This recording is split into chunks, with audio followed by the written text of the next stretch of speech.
everyone, it's Shel C from PaperOcotilloStudio, and today I'm sharing with you the 16th prompt. We're over halfway now to the hashtag Art Journal Habit 2018 month-long daily art journaling challenge. This is brought to you by Art Joy of Sharing Facebook group.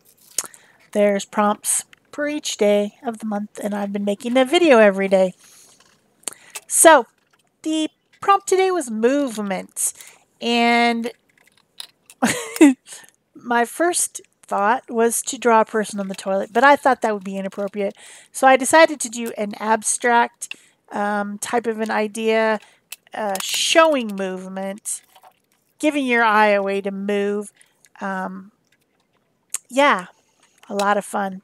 And I decided to do this with alcohol ink. I haven't had my alcohol inks out recently, and I've been trying to use up different things. So I started out with my regular page, and I painted that black because it's just going to be a black frame around this other page, which is yupo paper. Yupo paper is a synthetic, kind of almost like a plastic paper, and it works really fun with alcohol inks. So I have a few alcohol ink sprays that I made myself by mixing some alcohol inks and archival inks into 91% rubbing alcohol and putting them in little sprays. So I decided to just spritz a little bit of that on there first to give me a background, sort of some yellow and some gray. And as time goes past here, you'll see I left this in more of I think this is a 1.5 or 1.75 speed, rather than speeding it up to 4 times fast, so you can kind of get an idea of how the alcohol ink spreads on the yupo. It continues to move, which is another idea about movement. Alcohol inks continue to move and change until they're dry, and it takes a while. So, you know, when you make a drop, it doesn't stay exactly the way it is. It continues to spread, it continues to morph. So then I decided to use some of the Pinata inks because they came in a set and they're a really good deal. If you don't have any alcohol ink at all, it's a good way to start with these Pinata inks. They come with a few bright colors. I'm going to say maybe 6 or 7.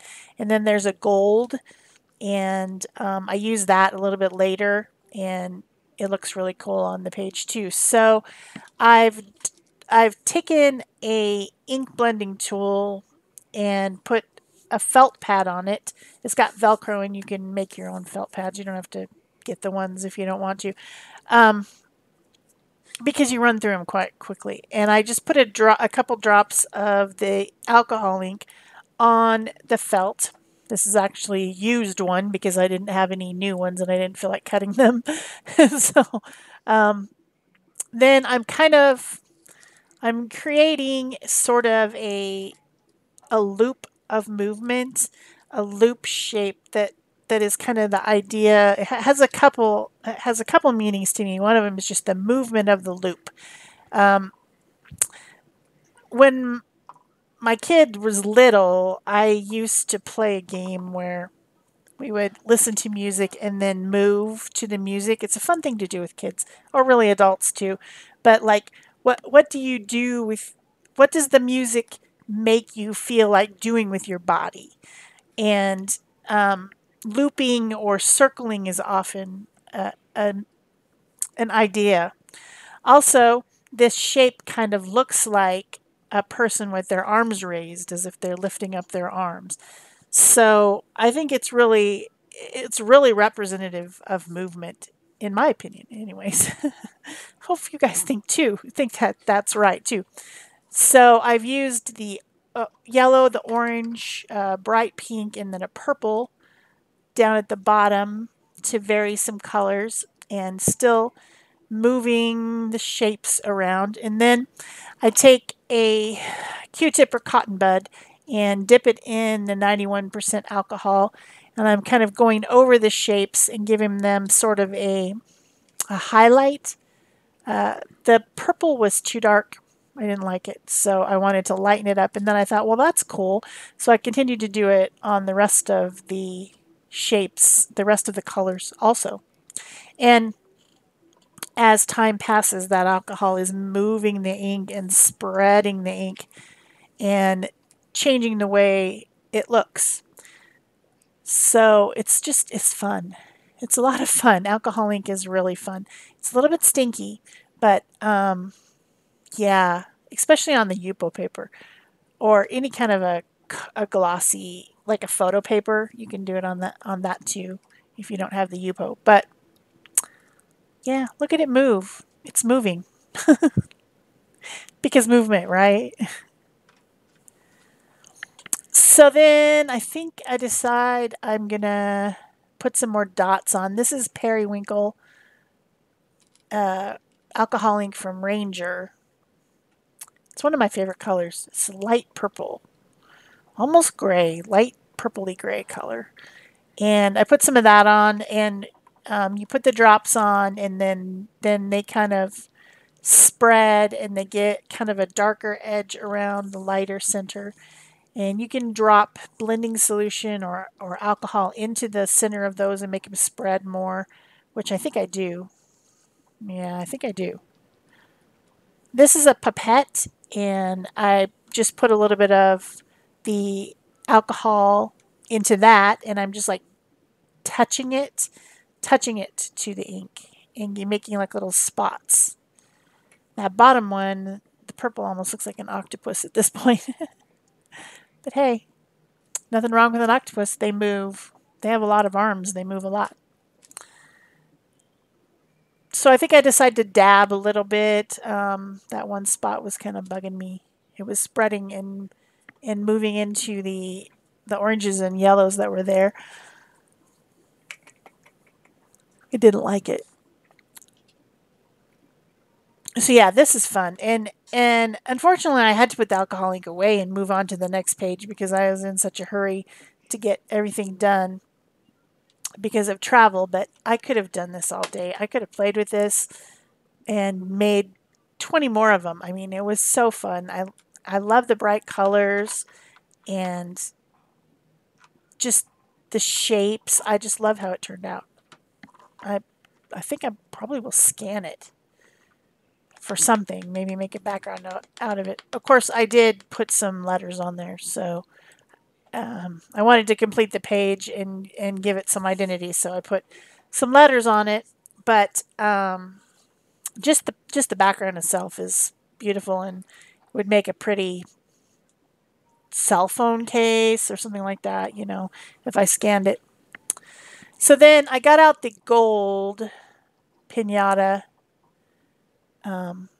ink. I don't think it's exactly an alcohol ink. I think it's some type of a additive or something, but I'm just using it from the nozzle and going and just tracing those shapes again with the gold, and it it leaves how do I describe it? It's like the gold collects on the outer edge, and it kind of spreads and then collects on the outer edge, and you'll be able to see it in the close-ups. It's pretty cool. It doesn't make a gold line like a marker. Like I kind of thought it was going to just make a line, but it doesn't. It spreads just like all the other alcohol inks. So it makes an interesting shape, and I really haven't played with the metallic alcohol inks at all. In fact, I don't have a Ranger one at all. So it was fun to play with that. It's the first time I've opened it, I think. So now that I'm done, I think I'm done. What? I guess I'm cleaning up. I don't know. What am I doing? Oh, I'm showing it to you. See how the gold kind of spread, and then it has like these little tube shapes with the gold on the edges, darker. I decided to dry it. Now, when you're doing something with alcohol inks, heat probably isn't your friend. Alcohol is, of course, flammable, so you don't want to get it too hot. Also, yupo paper is made out of plastic, so if you get it too hot, it will melt and crinkle and really make you mad. But I know all these things, and so I was careful to keep my heat tool away, far away, and just to keep it moving so that I could just try to get this a little bit dried, so I could move on. But actually, somebody called, or I had an appointment or something, and I ended up leaving it to dry on its own anyway. So the speeding up probably really didn't matter. But I did put it on its background, which is just the regular junk journal page. The junk journal I cut to 6 by 8, so I cut the yupo to 5 3/4 by 7 3/4 so that it will fit on this little black frame and have a nice line around it to make it, to make it stand out from the page. So I used regular tacky glue to glue it on there, and pretty simple. Nothing fancy about that. It is still a little bit wet. It's sticking to my underpaper slightly. Even though I dried it, it's still a little bit wet. So instead of putting my hand in it, I put a piece of paper over the top, and not really anything came off. One thing that I did see Peg do with alcohol ink is she used some gilding flake or foiling type stuff, and it will stick to some areas of the alcohol ink, and that was really cool. But I don't know where my gilding flake is. It's around here somewhere, but I can't find it. So I couldn't do that, but the metallic ink pretty much did the same type of a thing, made shiny spots, metallic-y spots. So then just to finish the page, I wanted to put some letters on there. I decided to use this die cutting machine. This is the Big Shot die cutting machine. And I have these, it's like the whole alphabet all in one font, upper and lower, all on one die. And they're from Tim Holtz. And I have 3 different ones. And so I decided to use this one. It's kind of like a typeface. And I ran it through twice. I just cut out the other one because what would be the point? Do you need to see me run it through the die cutting machine twice? Probably not.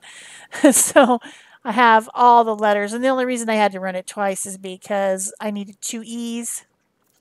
And there's only one of each letter, uppercase, lowercase, and then there's, I think, some numbers and other symbols also. But just all on one die, which means now there's a ton of letters left.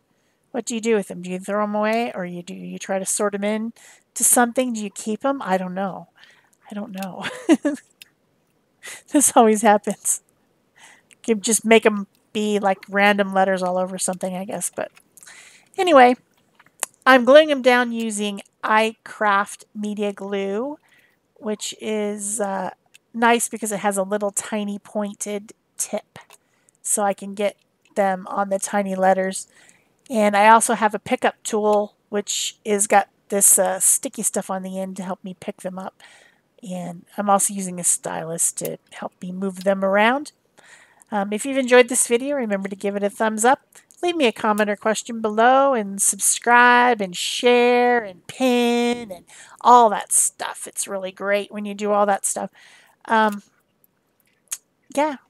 I'll see you tomorrow. This is day 16, and tomorrow is day 17, and the prompt is horn. What am I going to do for that? I don't even know. Bye-bye.